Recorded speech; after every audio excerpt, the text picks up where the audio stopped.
their coaching shit, we'll bring it up so you guys can see it, the ruling, and then we'll just quickly talk about it. I'll give you guys my thoughts on it. I don't agree with that. Coaches still have a place, definitely. Maybe it's in here. Maybe this is where the fucking things. Here we go. Maybe it's not. Ah, here we go.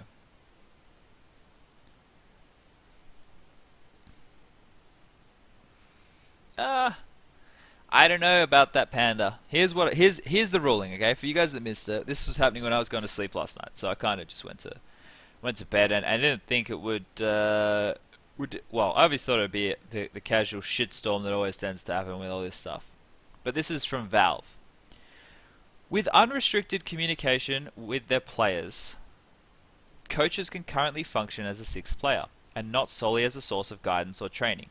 Activities such as keeping track of the economy, calling plays, and general situational awareness are important components of CS gameplay.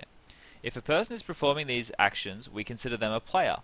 Since the goal of our events is to identify the best 5 player CS teams that exhibit the best combination of all CS skills, the current participation of coaches in the game is not compatible with that goal.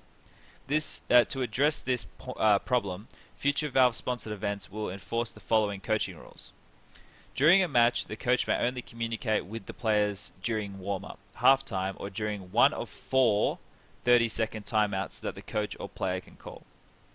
Obviously, third-party events can use whatever rules they want, but if you want to align your events with ours, then we recommend using this coaching rule. That's from Ido. Now, let me just say something, because I've had numerous conversations with Valve, and Valve don't really, well, don't take this as verbatim, but this is the gist. My memory is probably not the greatest on this, but I had a conversation with them when they were saying that majors for them are more like an exhibition of their game to the general public and, just general Counter-Strike users. It's not a world championship to determine who is actually the greatest CSGO team of them all. Because if it was, they wouldn't use such a fucking retarded format with such stupid groups and such a retarded way of seeding those groups. They wouldn't have carryover fucking champions who come in at a position which they probably at that point in time when the majors on do not deserve. They wouldn't have they wouldn't have 3 of the top 4 teams in the world in the same goddamn group. How is that promoting which team was the greatest in the world? It's not. Valve's majors, in my opinion, and from my discussions with them, and the impression that I've gotten from the members who I've spoke with who work at Valve, is that it is an exhibition that they use to promote their game. Now, only this year, it's only twice a year. Okay, that's the shit that I take from that. Hello, Pigoop, thank you for the sub, buddy. The noise isn't playing right now. I'm gonna have to fix that, but we're gonna stay on track here while I talk about this coaching shit. I want to stay on topic, so I'm probably not gonna be going into that stuff. So let's get back on track here. So the coaching shit, that rule that we just read out right here, right? So let's break this down. Why are people up in arms about this? Actually, fuck that. Let's talk about what a coach is in the first place. A coach for a Counter-Strike team is a person who is trying to impart knowledge and have input on the team in different ways. Every coach is different. At the moment, there isn't a uniform way to be a coach in Counter-Strike, right? There isn't. It's still such a new thing that you have coaches who are in-game leaders. You have coaches who act more as like an analysis of the opposition. You have coaches who come up with new tactics. You have coaches that just are there for like the what's the word I'm looking for here? They're more like the heart of the team, right? So like they're a person that keeps everybody happy, makes jokes, fires them up. They keep everybody on a strong what's the fucking word, Chad? It just keeps the team strong mentally, right? So like Top Gun, in my opinion, was like the heart and soul of the Vox Seminole team.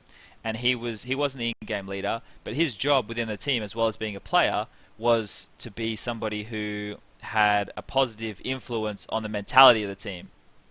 And the team morale, there we go, morale, it's being slammed around. So like you could have a coach whose job is mainly to keep up the morale and keep the cohesion of the team together, right?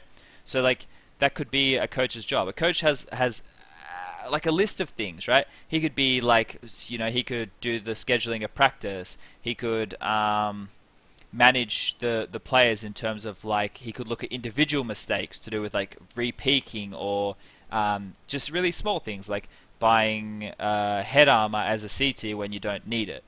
That kind of stuff, right? So a coach at the moment doesn't currently have a defined role. Now, I don't think Valve's ruling, right, is necessarily the end of coaching. I think it's pathetic that people are sitting there going, oh no, coaching is fucked, I don't know, why do Valve doing this? Like, I understand why they're saying that, and I can get behind it, because I think if the game wants to get to a point where a coach is the in-game leader, and he does all of the stuff that I just listed and more, he in-game leads, he is the heart and soul of the team, he's the captain of the team, he does the interview duties, he does the strategies, he does the mid-round calling, he manages the money, he does all of that shit, right? He literally is an in-game leader who does not have to shoot anybody in the head. If every single team was like that, that'd be fantastic, because what you'd have is you'd have 5 players in the server who are all fantastic at their roles and jobs of fragging cunts. And that's what their job would be. But it hasn't evolved to that point, and obviously the game, CSGO/Valve, don't want it to evolve to that point. So coaching still has a place, it just, their place is not going to be being an in-game leader making mid-round decisions, right? They can still keep control of different parts of the game. They're going to have 30 seconds, 4 times 30-second pauses. You know what I think would be a better decision than that? Have the coach allowed to speak in freeze time. It's only 15 seconds.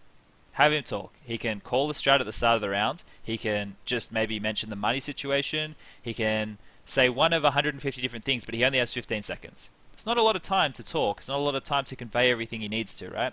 So my opinion on that would be probably to dial that rule back and maybe just allow them to speak in freeze time. It's probably a good compromise. It means the coach still has good input. It means that the coach can still be tactically proficient in helping his team, but it's like so in NFL, right? Don't they like, I don't really know, I shouldn't really be talking about a sport I don't know too much about, but don't they like, doesn't the coach like call a play and then the quarterback runs on the field and he does the play, like in the break before the round, or it's not a round but before the play? So like you could have a similar thing in Counter-Strike, right? And then the quarterback has to make the decisions, so that would still be your like in-game leader type guy, or your shot caller, your decision maker would still have to make decisions in the middle of the round, right? He would still have to be able to do stuff on the fly because shit's not always going to go to plan. That's kind of the way of Counter-Strike. So I think that would be a good compromise. But let's talk about the way the rule is right now. I think that the effects that that's going to have, right? The effects that that is going to have on the thing is coaches are just going to have to build up. They're going to have to build up decision making for the team. So it's going to be as simple of if we do this and the team reacts this way, this is what we're going to do. Or if this happens, you have 3 choices. The shot caller, in-game leader, will make the call on what we're going to decide to do, and it's one of A, B, C. These are all options that we all know, and that's how we're going to react.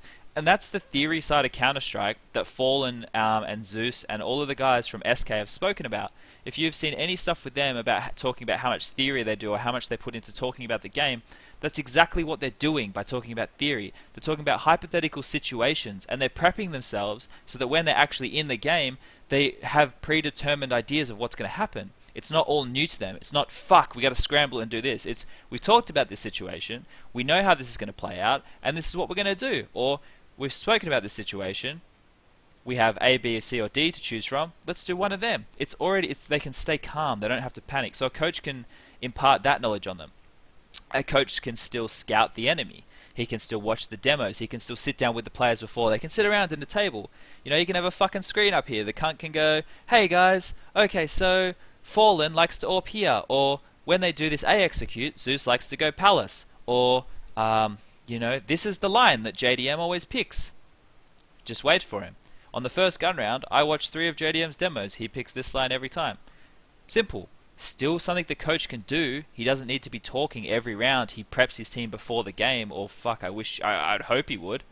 What other points are there about coaches? So yeah, so he can still do tactics. He can still come up with new shit. He can still scout the teams, the enemy. He can still watch the practice matches, and he can say, "Hey, Chad, you shouldn't push through that smoke all the time."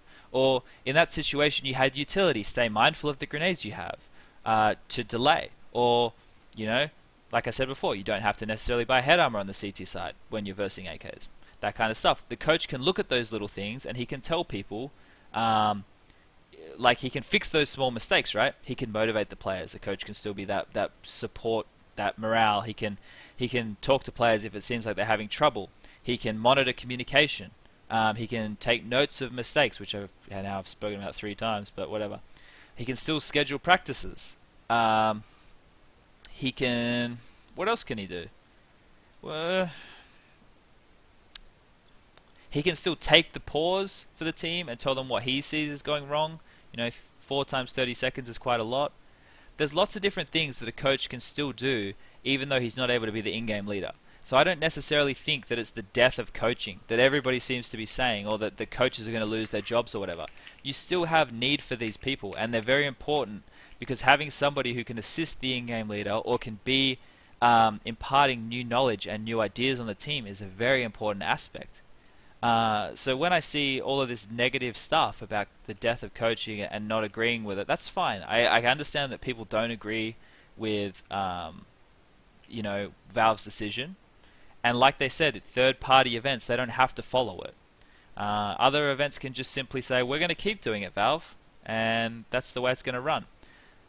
But I, as a purist of Counter-Strike, always, and as an in-game leader myself, always liked having the final say on strategies, right? Because for me, I thought that I was really good at making instinct calls. So making like a decision and getting on a really good roll and going with it and going, let's do this, let's do this, let's do this. And when that's flowing, which it always wasn't flowing, which kind of sucks, it's great. In-game leading like that is fantastic. You have so much confidence in what you're saying, and it's great, and you're not second-guessing yourself. And I don't think an in-game leader who is not physically in the game, so a coach standing behind being the in-game leader, I don't think he can have that same impact as an actual in-game leader rooted in the game, hearing, seeing, feeling everything that's going on.